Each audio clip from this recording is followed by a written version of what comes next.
From the history of the Food Network to the story about the Lego Empire, we're talking nonfiction titles.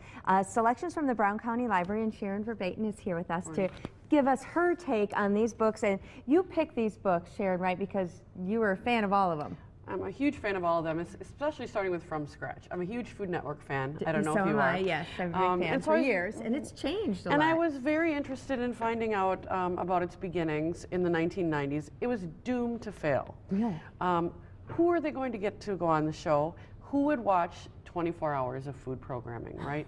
So it's a great tell-all. It is now in 100 million homes, and it has made lowly chefs turn into rock stars. Anything in there that really surprised you? Well, it does talk about some of the controversies and how it was difficult to get funding and talent for the network, which now you would think everybody's scrambling to be on. Yeah. So really kind of a rags to riches story. You don't really even have to like the Food Network to enjoy the story of going from nothing to something huge. Your next one is called Stitches.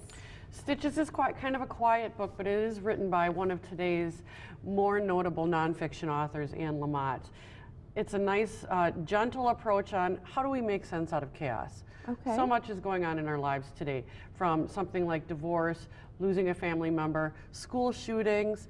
How do we make sense of our life after something like this happens? And she takes us through ways we can go about finding hope in our lives, repairing our lives, and just putting back the stitches of our life. So it's a nice, gentle book for any ages, for no matter what trials and tribulations you're going through. Excellent. I'm wondering about this new book, Brick by Brick, about the Lego Empire. Is it just a coincidence that it's out when the movie is out? You know, it may be. It came out before the movie, but the interesting thing is now this is more of a business-oriented book, but it talks about a company that was founded many, many decades ago in Denmark, and it came over here. It's a recognizable name, of course, for adults and children. They went from the brink of bankruptcy, Legos, to being one of the hugest companies today. Now they've got Legoland, they've got the Lego movie. So again, kind of a rags to riches story. It is more of a business read, just so you know, and but I do think it's got some great business lessons out there for small and large companies as well. Excellent. And finally, Wheel Fever. Check this out. I like that Well, cover. I thought this would be a very appropriate book for our program here in spring, but apparently the weather didn't hold out so well for us today. That's all right. We still need to get our bikes tuned up and ready to go. But I think we're all very excited about bicycling season, and Wisconsin has some great trails and great places to bicycle. This is put out by Wisconsin Historical Society Press. Talks about the early beginnings of bicycling in Wisconsin, from the velocipedes and the bone shakers when people were wearing bloomers.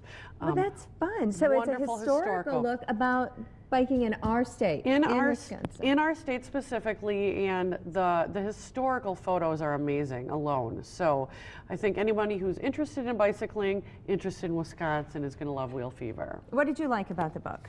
I loved the photos. I'm not very familiar with the history of Wisconsin's bicycling. I loved some of what the early bikes looked like. I know, that's so great. They do have the pictures of the women wearing bloomers when they bicycle. And it was just a different, it was a different day, but it really was, Wisconsinites really enjoyed bicycling as much in the early 19th century as they do today. So I think even though we're driving different vehicles today, it's a great look at how our state's one of our most fun sports began. Yeah, and I'm really intrigued on that one too.